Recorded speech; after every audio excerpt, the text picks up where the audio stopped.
Hello everyone, welcome to the channel the Zorawar classes. Kapil Sandel एक बार फिर से आप सभी का बहुत बहुत स्वागत करता हूँ जोरावर क्लासेस की इस नई ईवीएस क्लास में। और आज का हमारा जो टॉपिक होगा डिस्कशन का वो होगा जिसमें हम 10 into 4 मतलब 10 क्वेश्चन डिस्कस करेंगे और उन्हीं से 40 क्वेश्चन जो है उनको डिस्कस करने की कोशिश करेंगे, हर ऑप्शन को एनालाइज करेंगे। ठीक है, वो है India physical, it's map and its location. ठीक है, इससे कुछ क्वेश्चन जो है हम करेंगे। काफी अच्छे क्वेश्चन होंगे वो, और उससे हर ऑप्शन को पढ़ के हम उससे बहुत सारे क्वेश्चन स्टडी करने की और याद करने की कोशिश करेंगे। ठीक है, तो पहला क्वेश्चन है, चलिए बढ़ते हैं। In which direction of India is Himalaya located? Bharat में हिमालय किस दिशा में स्थित है? तो अगर इंडिया की बात करें, इंडिया का जो मैप अगर हम देखते हैं तो हम सभी जानते हैं कि लगभग कुछ कुछ इंडिया फिजिकल अगर मैप देखे तो ऐसा दिखाई देता है। और इस मैप पर जो है, अगर डायरेक्शन पढ़नी हो तो इस तरफ हमेशा नॉर्थ लेंगे, इधर नीचे की तरफ जब भी आप मैप पढ़ते हैं तो ऊपर की तरफ उत्तर होगा, नीचे की तरफ उसका अपोजिट दक्षिण होगा, इस तरफ देखेंगे तो ईस्ट होगा और इस तरफ देखेंगे वेस्ट होगा। ठीक है, तो ये हमसे पूछ रहा है कि भारत में हिमालय किस दिशा में है, in which direction of India is Himalaya located. तो हिमालय पर्वत की बात की जा रही है कि भारत के कौन सी डायरेक्शन में। हम सभी जानते हैं कि भारत में जो हिमालय है वो जम्मू कश्मीर से होते हुए, उत्तराखंड से होते हुए, फिर नेपाल से होते हुए, सिक्किम से होते हुए और इसका कुछ पार्ट अरुणाचल प्रदेश से होते हुए और फिर इस तरफ घूम के ऐसे है। तो ये कौन सी डायरेक्शन होगी? देखिए, ये दक्षिण में तो नहीं है, वेस्ट में भी नहीं है, ईस्ट में भी नहीं है, तो ये नॉर्थ डायरेक्शन होगी। ऊपर की तरफ डायरेक्शन होगी ना, तो ये नॉर्थ डायरेक्शन होगी। तो सही आंसर हमारा क्या होगा? नॉर्थ। चलिए इसको मैप के माध्यम से भी देखेंगे। ठीक है, उसके बाद देखेंगे कि पूर्व पश्चिम में क्या है, पूर्व पश्चिम उत्तर दक्षिण में क्या कोई खास चीजें हैं जिनके बारे में क्वेश्चन पूछा जा सकता है। ये भी मैं आप, ये तो हो गया, उत्तर तो हो गया। हम बाकी चीजों के देखेंगे कि इसके नॉर्थ में और क्या क्या क्वेश्चन पूछे जा सकते हैं। देखिए, ये है भारत का मैप। ठीक है, तो भारत के मैप में देखिए, ये नॉर्थ, देखिए ये डायरेक्शन दिखा रखी है ना यहाँ पे, नॉर्थ। ठीक है, जब भी मैप आप कोई भी मैप देखिए या ग्लोब देखिए, कोई भी ग्लोब देखिए, वर्ल्ड मैप देखिए, इंडियन मैप देखिए, किसी राज्य का मैप देखिए, तो ऊपर की तरफ नॉर्थ डायरेक्शन होती है। तो नॉर्थ की तरफ ही क्या है, ये देखिए आपको दिखाई दे जाएगा, द ग्रेट हिमालयाज लिखा हो। ठीक है, तो ग्रेट हिमालयाज कहाँ पर है? वो नॉर्थ की तरफ है। अब थोड़ा सा हिमालय के बारे में देखते हैं। देखिए, हिमालय पर्वत जो है ना, उसके 3 पार्ट हैं। इससे क्वेश्चन पूछा जाता है कई बार। ठीक है, सब अच्छा। इसके बाद जो ये 2 चीजें दिखाई दे रही हैं, देखिए, काराकोरम लद्दाख और जास्कर रेंज, इनको ट्रांस हिमालय कहा जाता है। ट्रांस हिमालय मतलब हिमालय पार की श्रेणी, पर्वत श्रेणी, ये ट्रांस हिमालय कहलाती है। लेकिन जो रियल हिमालय है उसके बारे में बात करें तो ये देखिए, ये काराकोरम हो गई, ये लद्दाख और ये जास्कर, तीन हो गई। अब बात करते हैं इसके। देखिए, ये 3 पार्ट आपको दिखाई दे रहे हैं, कि ये और एक ये है हमारा जो रियल हिमालय है। ठीक है, इसको कहेंगे।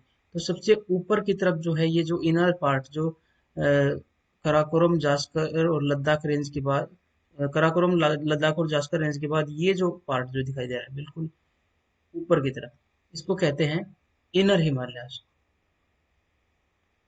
ठीक है, इनर हिमालयाज कहते हैं। इसके अलावा इसका एक और नाम है जिसे कहते हैं हिमाद्री। ठीक है, हिमाद्री भी इसका एक पौराणिक नाम है। उसके बाद नीचे वाला जो पार्ट देखेंगे, इसको मिडल हिमालय कहा जाता है। ठीक है, क्या कहा जाता है? मिडल हिमालय। मिडल हिमालय का एक और नाम है, इसको हिमाचल भी कहा जाता है। हिमाचल हिमालय। तो आप इजीली स्टडी कर पाएंगे कि हिमाचल के अंदर इसका पार्ट पड़ता है, इसी वजह से को हिमाचल हिमालय भी कहा गया। और नीचे की तरफ देखिए, नीचे की तरफ जो एक पार्ट रह जाता है, इसको आउटर हिमालय कहा जाता है, बहिर हिमालय, या इसको एक नाम शिवालिक भी दिया हुआ है। ठीक है, तो ये देखिए, जैसे जैसे हम ऊपर से नीचे की तरफ जाते हैं तो हाइट जो है हिमालयाज की वो डिक्रीज होती जाती है। इसको थोड़ा सा ध्यान रखेंगे कि जो इनर हिमालय है या हिमाद्री है उसकी हाइट सबसे ज्यादा होगी। उसके बाद जैसे जैसे हम नीचे की तरफ आएंगे, यानी कि मिडिल हिमालय पे आएंगे, तो हाइट थोड़ी कम हो जाएगी और शिवालिक की हाइट और भी कम हो जाएगी। तो ये हो गया इनर हिमालय, ये मिडिल हिमालय और ये आउटर हिमालय। इसको हिमाद्री भी कहा जाता है, इसको हिमाचल कहा जाता है और इसको शिवालिक कहा जाता है। तो ये ऊपर से नीचे की तरफ ऐसे हम आ रहे हैं, ऐसे आ रहे हैं। ठीक है, तो ये हिमाचल के बारे में आपने देख लिया। इसके बाद देखिए, यहाँ पर हिमाचल हिमालय जो है ना, उसकी थोड़ी सी चौड़ाई ज्यादा है। हिमालय की चौड़ाई जो है अगर आप देखेंगे वेस्ट एंड पे बहुत ज्यादा है, और जैसे जैसे इधर इधर आएंगे तो देखिए इसकी ये आपस में कुछ कुछ मिलते हुए दिखाई देते हैं, तो चौड़ाई कम होती जाती है। ठीक है, तो ये हमें हिमालय के बारे में थोड़ा सा आइडिया लग गया। इसके बाद देखिए भारत की सबसे ऊंची चोटी जो है, देखिए कराकोरम रेंज पर K2 है, ये लिखा हुआ जो, which one is the highest peak of India. तो highest peak of India is K2 Godwin Austen. ठीक है, देख लिया आपने, इसको K2 भी कहते हैं और गोडविन आस्टीन आस्टीन भी कहते हैं। तो ये गिलगित बाल्टिस्तान का जो क्षेत्र जो पाकिस्तान ऑक्युपाइड कश्मीर है उसके अंदर फिलहाल ये है। और इसके ऊपर एक मूवी भी बनी थी जिसका नाम है वर्टिकल लिमिट्स, काफी अच्छी मूवी थी। Vertical limits K2 Godwin Austin पर भी बनी हुई है, हॉलीवुड की मूवी है। तो ये K2 Godwin Austin is the highest peak of India. It is situated in Karakoram range. ठीक है, अब अब पूछते हैं कि सबसे ऊंची चोटी after K2 Godwin, second largest जो इंडिया की चोटी है, वो देखिए यहाँ पर है सिक्किम के अंदर, इसका नाम है कंचनजंगा। ठीक है, तो ये कंचनजंगा चोटी जो है, पीक जो है, वो आफ्टर K2 इंडिया की सबसे ऊंची चोटी है। ठीक है, और वर्ल्ड की अगर देखें तो देखिए यहाँ पर ये माउंट एवरेस्ट दिखाई दे रहा है। तो माउंट एवरेस्ट ये हिमालय के अंदर सबसे ऊंची चोटी, जो कि नेपाल के अंदर है, इसको सागर माता भी कहा जाता है। इस तरीके से आपको, नेपाल में इसको सागर माता कहा जाता है। तो मुझे लगता है कि हम टारगेट रखे हुए हैं 10x4 का, लेकिन हम, मुझे लगता है 10x10 का टारगेट हमारा हो जाएगा इस हिसाब से। अब और भी देख लेते हैं, कुछ और हमारी रेंजेज हैं। तो ये अरावली रेंज आपको दिखाई दे रही है यहाँ पे। ठीक है, तो अरावली रेंज जो दिखाई दे रही है, ये अरावली रेंज कौन से राज्य के अंदर है? ये सबसे ज्यादा इसका पार्ट राजस्थान से है। ठीक है, और उसके बाद ये दिल्ली तक फैली हुई है। ठीक है, और ये इंडिया की ओल्डेस्ट रेंज, माउंटेन रेंज है। ध्यान रखना है कि ये क्वेश्चन भी पूछा जाता है। अब देखिए यहाँ पर आपको एक कुनलुन माउंटेन्स दिखाई दे रही है, और ये हिंदुकुश पर्वत दिखाई दे रहा है। ठीक है, तो इंडिया में एंट्री के लिए जो रास्ता होता था, जब पुराने समय पे कोई एंट्री करता था, तो इन माउंटेन्स के इधर से घूम के, अगर इधर से कोई आ रहा है तो ऐसे एंट्री की जाती थी। यहाँ पर भी माउंटेन्स है तो इधर से एंट्री की जाती थी। ठीक है, या फिर इधर से एंट्री की जाती थी। ठीक है, ये देखिए एक तरह का एक बाउंड्री बनी हुई है इंडिया के चारों तरफ से, इसलिए चाइना की तरफ से कम लोग आ पाते थे और इधर से आ पाते थे बहुत सारे लोग। ठीक है, तो ये हिंदू कुश पर्वत और सुलेमान रेंज जो है, इन रेंजेस के बीच में जो रास्ता है उससे आया करते थे। ठीक है, अब यहाँ पर आपको देखना है कि ये जो कुल्लू माउंटेन्स और हिंदू कुश पर्वत है ना, ये जहाँ पर जुड़ी हुई है इसको कहते हैं पामीर नोट। ठीक है, पामीर नोट, पामीर का पठार इसको कहा जाता है। संसार की छत, रूफ ऑफ वर्ल्ड इसको कहा जाता है। ये क्वेश्चन पूछा जाता है, पामीर नोट जो है वो कहाँ पर है? तो इधर है, चाइना के अंदर, तिब्बत के एरिया में है। अब बात करते हैं कि जैसे जैसे हम नीचे की तरफ बढ़ते हैं, तो सबसे पहले तो ये हिमालयाज दिखाई देते हैं। उसके बाद देखिए आपको नॉर्दर्न प्लेन्स दिखाई देते हैं। ठीक है, फिजिकल अगर वो देखें, डिवीजन देखें इंडिया का, तो ये नॉर्दर्न प्लेन दिखाई देता है। अब इधर देखिए एक ग्रेट इंडियन डेजर्ट लिखा हुआ है। तो ग्रेट इंडियन डेजर्ट जो है उसको थार कहा जाता है, इसका नाम है थार मरुस्थल। ठीक है, तो थार मरुस्थल में देखिए एक नदी है, लूनी नदी, ये निकल के जा रही है माउंटेन अरावली रेंज से। और ये यहाँ पर आकर जो गुजरात का रन ऑफ कच्छ है ना, इसमें आकर लुप्त हो जाती है। Only river that start from land and in land is Luni river. ठीक है, तो ये लूनी रिवर जो है ये अरावली से निकल के चलती है, और तो रन ऑफ कच्छ में जो है, जो कच्छ का रेगिस्तान है उसके अंदर आके लुप्त हो जाती है। अब इंडियन डेजर्ट के बारे में भी आपने पढ़ लिया। तो इंडियन डेजर्ट में जो है ना एक डंकी मिलता है। ठीक है, एक डंकी मिलता है यहाँ पर, काफी जो है ये विलुप्त प्राय कहा जाता है। ठीक है, वहीं पर वो जो है नेचुरल रूप से पाया जाता है। अब बढ़ते हैं नए क्वेश्चन की तरफ। नया क्वेश्चन है, what is where is the bay of Bengal. जो बे ऑफ बंगाल है वो किस डायरेक्शन में? तो हम डायरेक्शन देख रहे हैं, इंडिया का मैप स्टडी कर रहे हैं। बे ऑफ बंगाल के बारे में पूछ रहा है, तो इसको हम इजीली एक चीज से थोड़ा सा हम बताएं कि हमने देखा था कि अगर इंडिया का मैप पढ़ेंगे तो ऊपर नॉर्थ होगा और नीचे साउथ होगा, और इधर ईस्ट होगा और इधर वेस्ट होगा। तो कोई भी मैप आप पढ़ते हैं तो ये डायरेक्शन हमेशा आपको याद होनी चाहिए। तो ये पूछ रहा है कि बंगाल की खाड़ी कहाँ पर स्थित है, तो हम मैप के माध्यम से इसको देखते हैं। देखिए, तो इधर तो नॉर्थ हो गया, और इधर हो गया साउथ, इधर वेस्ट हो गया, और इधर हो गया ईस्ट। तो बे ऑफ बंगाल की अगर हम बात करें तो ईस्ट में है, ध्यान रखेंगे। बे ऑफ बंगाल, बे किसको कहते हैं? देखिए, bay is the water body that is surrounded by land mass in three direction. तो देखिए ये बे ऑफ बंगाल एक वाटर बॉडी यहाँ पर है, जो नीले कलर की दिखाई दे रहा था। ये नीले कलर का जो स्पेस है एक पानी है, वाटर बॉडी है। और देखिए ये तीन तरफ से जो है लैंड से सराउंडिंग है। ये वेस्ट में, नॉर्थ में और देखिए ईस्ट में, तीन तरफ से ये पानी से सराउंडेड है, और एक साउथ की तरफ ये सराउंडेड नहीं है। तो the water water body that is surrounded by land mass in three direction is considered as bay. और बे क्योंकि ये बांग्लादेश और पश्चिमी बंगाल के नीचे है, तो इसलिए इसका नाम जो है नोमेनक्लेचर जो है, तो वो बंगाल के ऊपर बे ऑफ बंगाल कहा जाता है। Also bay of Bengal is the largest bay of India world. इसको ध्यान रखेंगे, क्वेश्चन पूछा जाता है। Largest bay of world is bay of Bengal. ठीक है। अब देखिए यहाँ पर इंडियन ओशियन दिखाई दे रहा है। Only ocean that is named after a country is Indus ocean या इंडियन ओशियन। ठीक है। इंडिया के साउथ में है। तो हम कह रहे थे कि आपको नॉर्थ में क्या मिलता है, ईस्ट में क्या मिलता है, ये हमने पढ़ लिया। और वेस्ट की तरफ हमने देखा कि अरेबियन सी है यहाँ पर, ये भी ध्यान रखेंगे, वेस्ट की तरफ अरेबियन सी है, तो ये साउथ की तरफ इंडियन ओशियन है। इसके अलावा भारत के साउथ में एक और कंट्री है जिसका नाम है श्रीलंका। ठीक है। श्रीलंका की राजधानी कोलंबो है। Capital of Sri Lanka is Colombo. Also India and Sri Lanka is divided by a water body that is called as Palk strait. Palk strait जो है वो किसके बीच में है? पाक स्ट्रेट ये इंडिया और श्रीलंका के बीच में है। ठीक है। अब स्ट्रेट क्या होती है? देखिए स्ट्रेट क्या होती है, आपको देखेंगे कि वो वाटर बॉडी जो दो लैंड मास को, जैसे ये वाटर बॉडी है, दो लैंड, ये एक लैंड ये है और एक लैंड ये है, वो वाटर बॉडी जो कि दो लैंड को सेपरेट करती है उसको स्ट्रेट कहते हैं। तो एक लैंड हो गया श्रीलंका, एक लैंड हो गया इंडिया, और बीच में ये वाटर बॉडी जो है ये पाक पाक स्ट्रेट हो गया।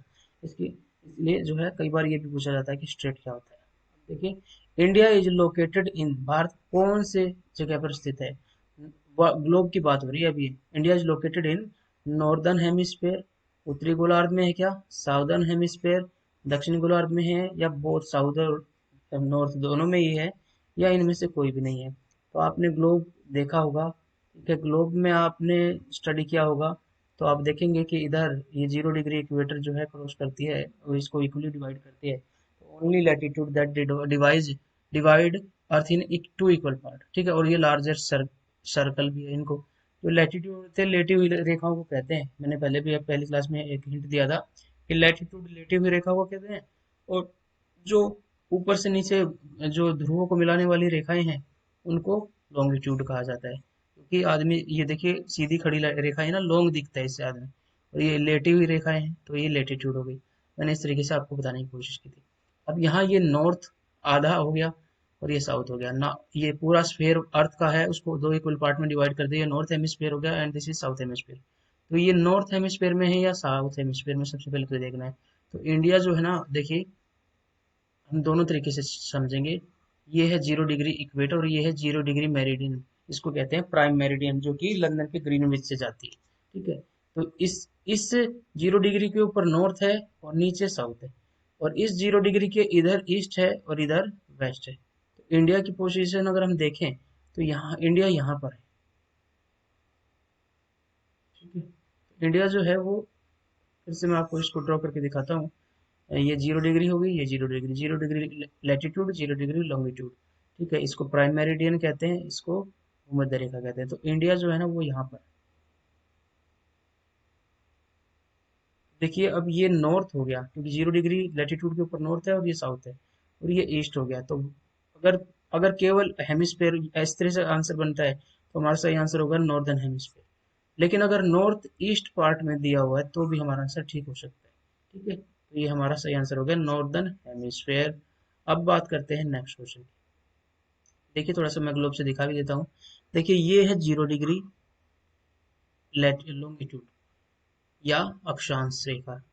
ठीक है। ये देखिए ये जाती है लंदन के यहाँ से, ये देखिए यहाँ पर आपको ये एक मास दिखाई दे रहा है ना, ये ब्रिटेन है। तो ब्रिटेन के ग्रीनविच लेबोरेटरी से जो है ये होती हुई जाती है, और फिर फ्रांस से होती हुई और अफ्रीका से होती हुई ये 0 डिग्री लॉन्गिट्यूड है, जो कि इधर इसके इस तरफ में ईस्ट काउंट होता है और इस तरफ में वेस्ट काउंट होता है। ठीक है।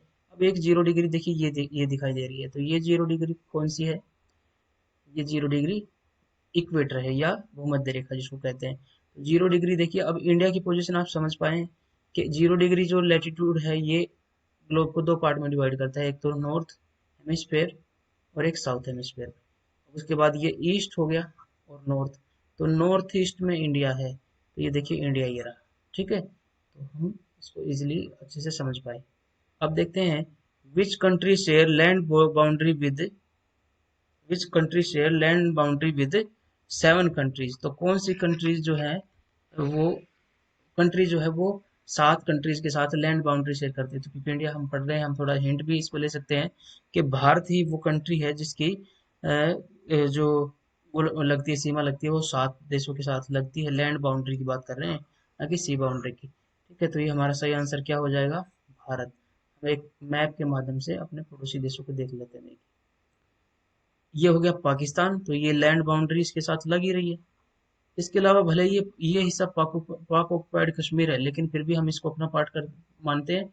और यहाँ पर एक छोटा सा पार्ट जो है वो अफगानिस्तान के साथ भी मिल रहा है, तो एक, उसके बाद तीसरा चाइना के साथ हमारा पार्ट मिल रहा है। ठीक है, उसके बाद चौथा नेपाल के साथ हमारा पार्ट मिल रहा है।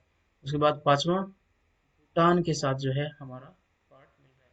उसके बाद छठा बांग्लादेश के साथ हमारा लैंड बाउंड्री मिल रही है। उसके बाद सातवां म्यांमार के साथ लैंड बाउंड्री मिल रही है। ठीक है, और इसके अलावा एक देश है मालदीव, ये, और एक देश है श्रीलंका, इसके साथ हमारा लैंड बाउंड्री नहीं, सी बाउंड्री मिलती है। इसलिए 7 कंट्रीज के साथ हमारी लैंड बाउंड्रीज मिलती है। ठीक है, अगर देखें नॉर्थ की तरफ तो चाइना है, नेपाल है, भूटान है। इसके बाद नॉर्थ वेस्ट की तरफ देखें तो अफगानिस्तान है, पाकिस्तान है। ठीक है, ईस्ट की तरफ देखें तो बांग्लादेश है, तो इस तरीके से, और ईस्ट की तरफ देखें तो म्यांमार है। तो इस तरीके से ये डायरेक्शन आपको याद होनी चाहिए, पेपर में पूछी जाती है। Where does the great Indian desert lie, तो कहाँ पर है ग्रेट इंडियन रेगिस्तान, कहाँ पर है। तो फिर से डायरेक्शन का बेस्ड क्वेश्चन हो गया।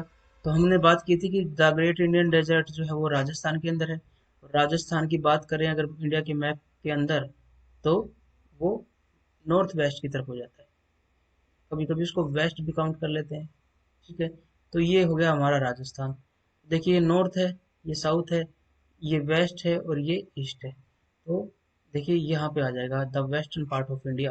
भारत के पश्चिम भाग में है क्या, ग्रेट इंडियन डेजर्ट। एक बार मैप के माध्यम से हम इसको देख लेते हैं। मैप के माध्यम में थोड़ा सा मैं बता दूं आपको। देखिए थार डेजर्ट, बिल्कुल रेगिस्तान का जो एक्चुअली पिक्चर होती है ऐसा दिखाई देता है। सही तरीके से देखे तो अब देखिए ये हो गया नॉर्थ, ये हो गया साउथ, ये हो गया ईस्ट, ये हो गया वेस्ट। ठीक है, देखिए किस पार्ट में है, तो ये वेस्ट डायरेक्शन में तो है थार डेजर्ट। और थार डेजर्ट का पार्ट जो है वो राजस्थान में है। ठीक है, और थोड़ा सा रन ऑफ कच्छ भी यहाँ दिखाई देता है गुजरात के अंदर। तो इस तरीके से हमको देखो पता चल गया। इसके अलावा कुछ और माउंटेन्स देख लेते हैं। Aravali mountains are situated in Rajasthan and Delhi. ठीक है, ज्यादा पार्ट राजस्थान के अंदर ही है। These are the oldest mountains of India. ठीक है, अब देखिए आपसे पूछता है कि जब नॉर्दर्न प्लेन्स, देखिए ये सारा नॉर्दर्न प्लेन्स का एरिया है, इधर से इधर गंगा ब्रह्मपुत्र का एरिया, इसको काउंट करते हैं। गंगा ब्रह्मपुत्र और इंडस का एरिया, इसको सिंधु नदी का एरिया इसको मानते हैं, जहाँ पर मैदान बने हुए हैं। ठीक है, समतल मैदान और उपजाऊ भूमि है। कहता है कि इसके बिल्कुल साउथ में क्या है, तो इसके बिल्कुल साउथ में विंध्य पर्वत है। फिर विंध्य पर्वत है, सतपुड़ा पर्वत है, उनके बीच में से नर्मदा नदी बहते हुए जाती है। तो कई बार पूछ लेता है कि नर्मदा नदी कौन से दो पर्वतों के मध्य से बह के जाती है, वो विंध्य पर्वत और सतपुड़ा के बीच में बह के जाती है। अच्छा, विंध्य पर्वत जो है ना, अगर इसको मैं इस तरीके से दिखाऊं, तो ये विंध्य पर्वत जो है वो इस तरीके से आपको दिखाई देंगे। ठीक है, और ये सतपुड़ा पर्वत, ये नॉर्थ से साउथ की तरफ हम जाएं, बीच में नर्मदा नदी बहती है। असल में ये क्या है कि यहाँ की जमीन नीचे की तरफ जो है धसी हुई है। ठीक है, इसको होस्ट एंड ग्रेबन टोपोग्राफी कहते हैं, होस्ट एंड ग्रेबन टोपोग्राफी। ठीक है, और इसके अंदर क्या होता है कि एक जमीन का हिस्सा है, उसका कुछ हिस्सा नीचे की तरफ जो है धस जाता है। तो ये आपको कैसा दिखाई देगा, देखिए वो आपको ऐसा दिखाई देगा। ठीक है, तो ये हिस्सा नीचे धस गया है। अब देखिए इधर विंध्य पर्वत दिखाई दे रहा है और इधर सतपुड़ा पर्वत दिखाई दे रहा है, और बीच में से बह रही है नर्मदा नदी। ठीक है, अदरवाइज ये देखिए कि इसकी ज्यादातर नदियां जो हमारे पेनिनसुला है, भारतीय प्रायद्वीप है, वो इस डायरेक्शन में बहती हुई दिखाई देती है, इसका ढाल इधर दिखाती है। लेकिन एक ये नदी है नर्मदा नदी, और एक तापी नदी, ये जो है भ्रंश घाटी से, जो धसी हुई घाटियां हैं उनके अंदर से बहती है। और पेनिनसुला का जो एक ढाल है जो कि इस तरफ का है, उसको फॉलो नहीं करती है। तो दो रिवर है, कौन सी, नर्मदा और तापी। ये रिवर जो है अरेबियन सी में गिरती है इधर आके। बाकी सारी की सारी रिवर्स जो हैं, जैसे महानदी है, कृष्णा है, गोदावरी, कावेरी, सब नदियां जो हैं वो बे ऑफ बंगाल में आगे गिरती है। ठीक है, ये क्वेश्चन पूछता है ये नदी कौन सी में पड़ती है। तो यहाँ हमने बहुत सारी चीजें फिर से समझ ली। अब देखिए यहाँ पर ये पार्ट दिखाया दे रहा है, तो ये जो माउंटेन रेंज दिखाई देती हैं, ये देखिए ये वेस्ट का पार्ट है तो इसको वेस्टर्न घाट कहते हैं, और ये ईस्ट का पार्ट है, ईस्ट में तो ईस्टर्न घाट कहते हैं। तो जो वेस्ट पार्ट वेस्टर्न घाट है इनको सह्याद्री भी कहा जाता है, सह्याद्री। तो ये क्वेश्चन भी पूछ लिया जाता है। चलिए आगे बढ़ते हैं। What lies to the south of northern place of India, तो भारत के नॉर्दर्न प्लेन्स जो है उसके साउथ में क्या मिलता है। तो हमने अभी भी देखा कि विंध्य पर्वत है, उसके विंध्य पर्वत के बाद पेनिनसुलर प्रायद्वीप आ जाता है। विंध्य पर्वत है, देखिए ये आ गया। ये जो ग्रीन पार्ट दिखाई दे रहा है ना, ये सारा नॉर्दर्न प्लेन है, ठीक है।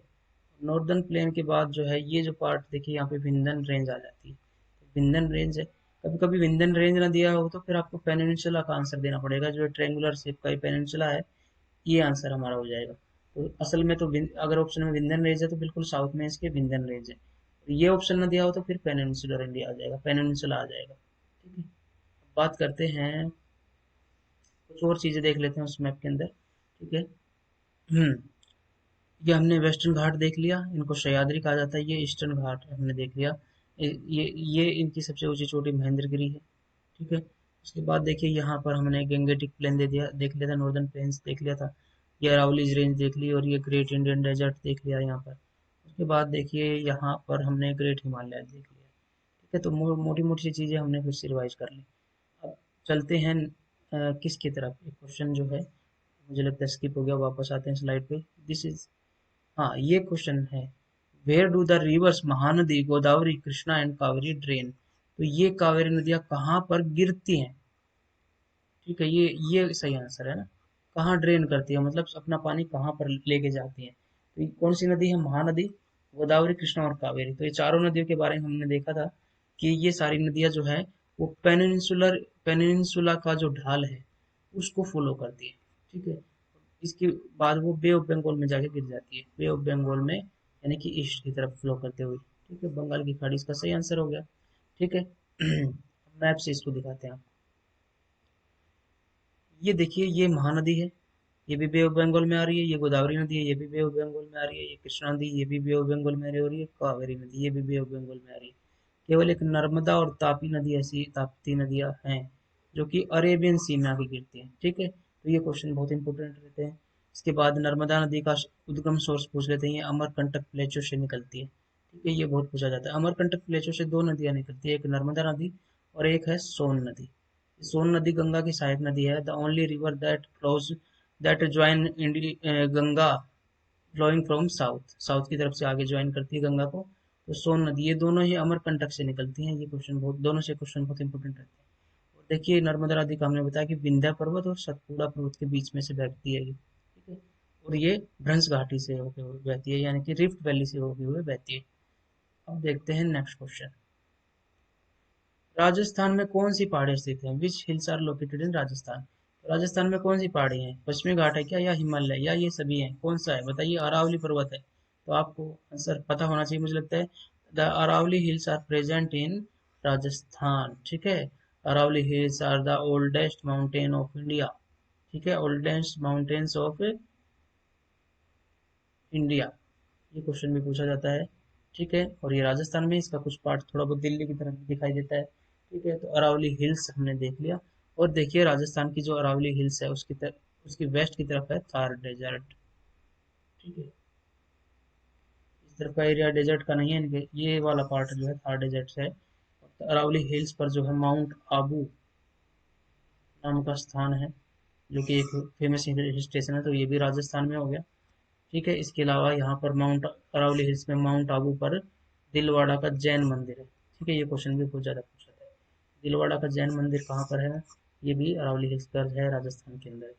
चलिए नेक्स्ट क्वेश्चन देखते हैं, एक बार इसको अरावली हिल्स को देख लेते हैं। क्वेश्चन क्या था, क्वेश्चन था कि which hill are located in Rajasthan, Rajasthan में कौन से हिल्स है, ठीक है। ये देख रहे थे, तो एक बार देख लेते हैं क्या ये सच में राजस्थान में ही है क्या।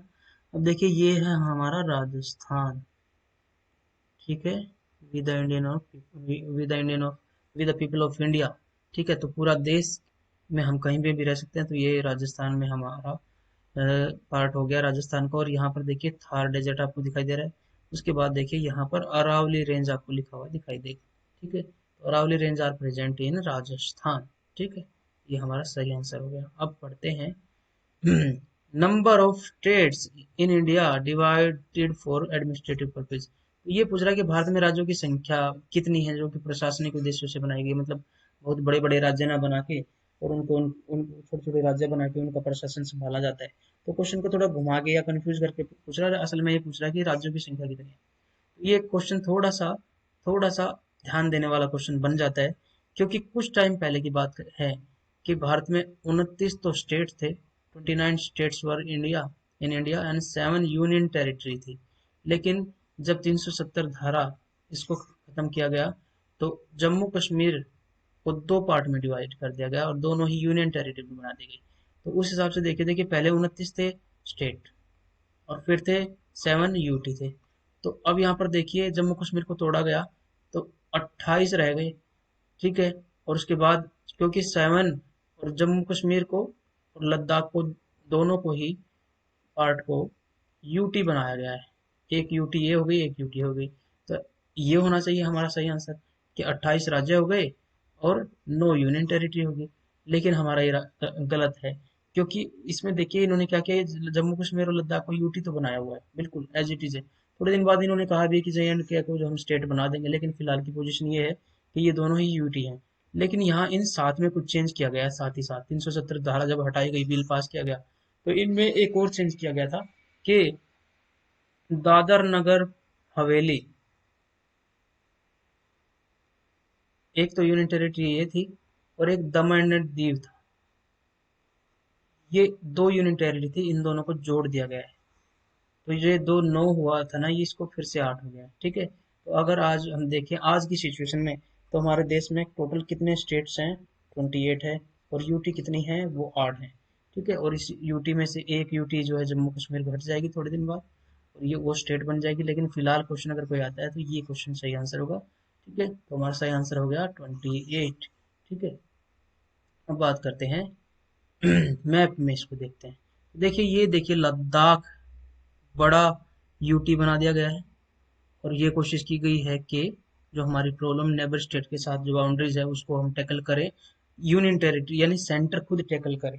ठीक है, क्योंकि लद्दाख एक जम्मू कश्मीर का पार्ट था तो स्टेट के अंडर में आता था। ठीक है, और आपने देखा होगा कि यहाँ पर पाकिस्तान चाइना ऑक्युपाइड कश्मीर है। यहाँ पर जो है इसको अक्साई चीन कहते हैं, जो कि चाइना ने घेरा हुआ है। ठीक है, ये पार्ट जो है चाइना ने घेरा हुआ है और इसी के किनारे पर यहाँ पर देखिए, यहाँ चाइना ने होल्ड किया हुआ है और ये पार्ट इंडिया के पास है। तो यहीं पर वो स्ट्रगल होता रहता है इंडिया और चाइना की सेना के बीच में। वो आगे बढ़ने की कोशिश करते हैं, इंडिया वाले जो है उसको अपना पार्ट बताते हैं और आपस में स्ट्रगल होता है। देखिए ये लद्दाख को यूनियन टेरिटरी बनाया गया, काफी बड़ा पार्ट बना देगा यूनियन टेरिटरी का। और इधर का देखिए ये गिलगित बाल्टिस्तान का क्षेत्र जो कि पाकिस्तान ऑक्युपाइड कश्मीर में आता है, उसको भी इसी के अंदर शामिल किया गया ताकि सेंटर इस पे पूरा होल्ड रखे और अच्छे से इसको टैकल करने की कोशिश करे। तो ये पार्ट जो है यूटी बना दिया गया है। इसके अलावा जम्मू कश्मीर को भी यूटी ही बनाया हुआ है फिलहाल। ठीक है, और कुछ दिन बाद कह रहे हैं कि इसको स्टेट बना दिया जाएगा दोबारा से। ठीक है, अब देखिए दादर नगर हवेली दमन दीव ये अलग अलग हुआ करते थे, अब इसको एक यूनियन टेरिटरी का पार्ट बना दिया गया है। ठीक है, और भी यूनियन टेरिटरी आप जानते हैं, एक दिल्ली है, इसको जो है national capital territory of Delhi कहा जाता है, तो ये भी यूनियन टेरिटरी है। उसके बाद एक चंडीगढ़ है जो कि पंजाब और हरियाणा की कॉमन राजधानी है। ठीक है, उसके साथ साथ और जो है अंडमान निकोबार द्वीप समूह जिसकी राजधानी पोर्ट ब्लेयर है, उसको भी माना जाता है यूनियन टेरिटरी। और लक्षद्वीप एक और हो गया, लक्षद्वीप जो है वो भी यूनियन टेरिटरी जिसकी राजधानी कावारती है। ठीक है, तो ये यूनियन टेरिटरी हमने स्टडी कर ली। राज्य हम सभी जानते हैं, आपको हमेशा टिप्स भी होने चाहिए। अब ये पूछ रहा है कि how many union territories are there in India. तो भारत के अंदर कितनी यूनियन टेरिटरीज हैं, तो क्वेश्चन बिल्कुल क्लियर है। 4 भी नहीं है, 6 भी नहीं है, 7 और 8 में कंफ्यूजन हो सकता है, पहले 7 होती थी। ठीक है, अब देखिए 7 में हमने क्या किया कि दो जोड़ दी, एक JNK और एक लद्दाख, तो होनी चाहिए 9। लेकिन हमने इन सातों में चेंज क्या किया कि दमन एंड दीव को जो है उसको और दादर नगर हवेली को, इन दोनों को जोड़ दिया, तो इनमें से एक घट गई, तो हो गया हमारा सही आंसर 8। तो ये इसको आंसर हो गया हमारा 8। ठीक है, समझ में आया होगा आपको। चलिए आगे बढ़ते हैं। तो एक बार फिर से मैप से मैं फिर से थोड़ा सा रिवाइज करवा दूं। बे ऑफ बंगाल ईस्ट की तरफ है, अरेबियन सी वेस्ट की तरफ है, और ये देखिए Rajasthan, this is the largest state of India in in term of area. ठीक है, तो अगर आपसे पूछे कि एरिया के क्षेत्रफल के हिसाब से सबसे बड़ी स्टेट कौन सी है, तो राजस्थान होती है। लेकिन अगर पूछे आपसे कि जनसंख्या के हिसाब से सबसे बड़ी स्टेट अगर पूछे तो उत्तर प्रदेश हो जाती है। ठीक है, अब देखिए ये गुजरात है। यहाँ पर जो ये छोटा सा हिस्सा दिखाई दे रहा है, जो टूटा हुआ सा दिखाई दे रहा है गुजरात के साथ, ये वाला हिस्सा, इसको कहते हैं सर क्रिक। सर क्रिक पे पाकिस्तान और इंडिया का विवाद है। पाकिस्तान इसको अपना पार्ट मानता है, लेकिन इंडिया इसको अपना पार्ट मानता है। ठीक है, अब देखिए क्या दिक्कत है यहाँ पर। यहाँ एक दलदली भूमि है।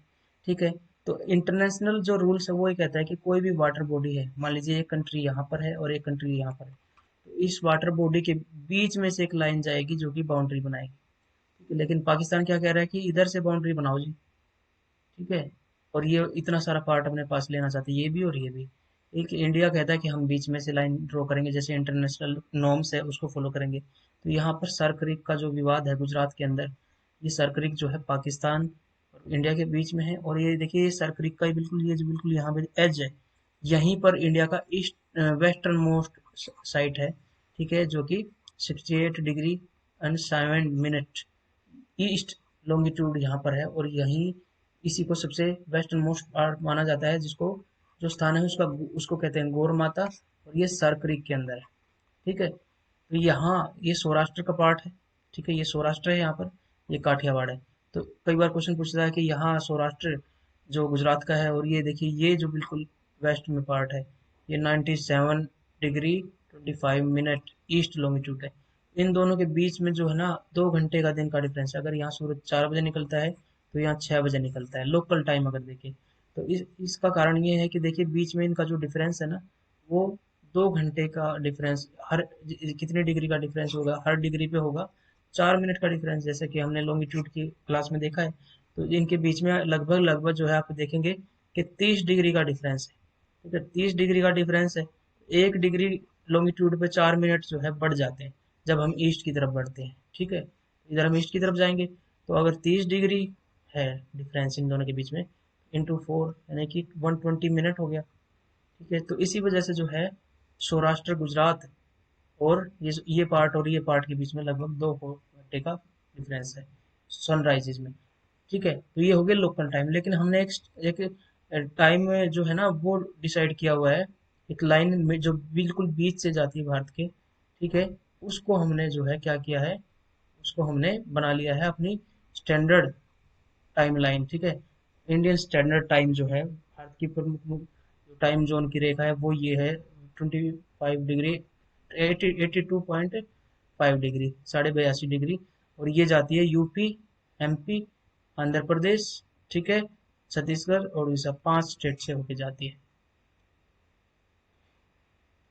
तो इस तरीके से हमने 10 क्वेश्चन डिस्कस किए। ठीक है, 10 क्वेश्चन के माध्यम से मुझे लगता है कि हमने लगभग 40-50 जो है चीज़ें, फैक्ट जो हैं वो कवर कर लिए हैं। ठीक है, तो इतना ही हम करेंगे, उसके बाद नेक्स्ट पार्ट जो है नेक्स्ट क्लास में करेंगे। तो आपको एक कैसा लगा वीडियो ज़रूर बताइए, और अगर पसंद आया तो लाइक भी कीजिए। ठीक है, इसके साथ साथ अपनी स्टडीज़ जो है, अब जो आपको जो है ना रिवीजन पर्पज से चीज़ें आती ही रहेंगी। ठीक है, जो जो पार्ट हमने कवर किए हैं वो पार्ट हम फिर से रिवाइज करवाएंगे आपको, और अच्छे क्वेश्चन जो है एनसीईआरटी बेस्ड क्वेश्चन जो है डिजाइन किए गए, सारे क्वेश्चन एनसीईआरटी से उठाए गए थे। ठीक है, स्पेशली। ठीक है, और तो आप इसको जो है रेगुलरली कीजिए। ठीक है, आपको एक अच्छा रिवीजन मिलेगा। मिलते हैं एक नए वीडियो के साथ, तब तक के लिए अपने आप को कोरोना से बचा के रखिए। ठीक है, अपने आसपास जितने भी नियर डियर हैं उनको कहिए कि वैक्सीनेशन करवा लें। ठीक है, वैक्सीनेशन करवा लें। ठीक है, उससे आपको एक हेल्प मिल जाएगी कि एक थोड़ी सी इम्यूनिटी अपने आप जो है, अगर कोरोना आपको आपके शरीर में एंटर करता है वायरस, तो पहले से कुछ इम्यूनिटी पहले ही बन जाएगी, एंटीबॉडीज बन जाएंगी, कुछ उस टाइम पे बन जाएंगी। ठीक है, अच्छा ये थोड़ा सा आपको ध्यान रखना है कि जब आप वैक्सीन लगवा लेंगे उसके बाद भी आपको कोरोना होगा, ये ध्यान रखेंगे।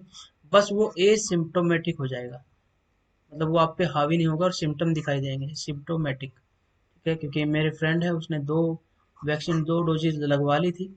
ठीक है, कोविशील्ड की। ठीक है, और उनको जो है जब जब दूसरी डोज लगी उसके 25 दिन बाद कोरोना हुआ, और काफ़ी ज़्यादा सिम्टम आए थे उनके में। लेकिन उन्होंने कहा कि शुक्र है कि मैंने वैक्सीनेशन करवा लिया था, अदरवाइज हॉस्पिटलाइजेशन की तो पूरे चांस बन गए थे, और मतलब काफ़ी सफ़र किया उन्होंने। ठीक है, तो इस तरीके से आप लगवा लीजिए, इससे आपको हेल्प ही मिलेगी। ठीक है, वैक्सीनेशन जो है ड्राइव काफ़ी चल रही है। इसके बाद भी आपको ध्यान रखना है कि वैक्सीनेशन, मैं वैक्सीनेशन जो है वो करवानी ही है। अंडर 45 तो अभी शुरू हुई नहीं है, 45 से ऊपर ही है, और 45 प्लस को ही लग रही है। ठीक है, तो मुझे लगता है जल्दी ही इससे नीचे वालों को भी लगेगी। तो अगर आप जो है, आपके नियर डियर कोई ऐसा है जो 45 प्लस है, तो उनको वैक्सीनेशन करवाइए जरूर। ठीक है, ताकि जब कोरोना आपको स्ट्राइक करे तो आप पूरी पावर के साथ उसको जो है डिफीट करो। ठीक है, ये डिफीट करना ज़रूरी भी है, क्योंकि एक फेज़ है, ये फेज़ जो है हमें इसमें हमको जो है उसको हराना है, कोरोना को हराना है, और विक्टोरियस बन के आना है। उसके साथ साथ जैसे आजकल जैसे कहा जाता है घर से बाहर मत निकलो, या तो मैं रिकमेंड करूंगा कि बाहर निकलते हैं तो मास्क लगा के ही निकलिए। ठीक है, और मास्क लगा के निकलेंगे तो उसका बहुत फायदा है। मास्क लगा के निकलिए, उसका आपको ये फायदा है कि घर के अंदर बंद रहने से आपका शरीर और वीक होता है। आप घूमते फिरते नहीं है तो हमें लगता है कि बच जाएंगे, लेकिन शरीर जो है वीक होता है। तो अगर आपके पास कोई पार्क वगैरह है तो ज़्यादा भीड़ भाड़ में तो नहीं, लेकिन खुले में पार्क में खूब घूमिए, एक्सरसाइज कीजिए, और अपने आप को फिर आके साफ कर लीजिए। तो एक्सरसाइज करने से आपका शरीर बूस्ट हो जाएगा। ठीक है, और इम्यूनिटी बूस्ट करेगा, फाइट करने की हैबिट आएगी। घर बैठे बैठे तो बिल्कुल आप वीक ही हो जाएंगे। ठीक है, मैं ये नहीं कह रहा कि बाहर घूमिए, मैं कह रहा हूँ कि एक्सरसाइज कीजिए। ठीक है, एक्सरसाइज करने का मतलब है, अगर आप स्पेसियस जगह पे रहते हैं घर में तो वहाँ भी कर सकते हैं। आसपास कोई पार्क है जिसमें भीड़ भाड़ नहीं है तो वहाँ भी कर सकते हैं।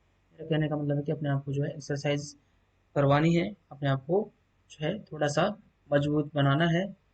तो कोरोना से को हराना भी है, और खुद को जिताना भी है, और पढ़ाई भी अपनी कंटिन्यू रखनी है। तो मिलते हैं नई वीडियो के साथ, तब तक के लिए जय हिंद, जय भारत। खुश रहिए, खूब मेहनत कीजिए। ठीक है, और अपना ध्यान रखिए।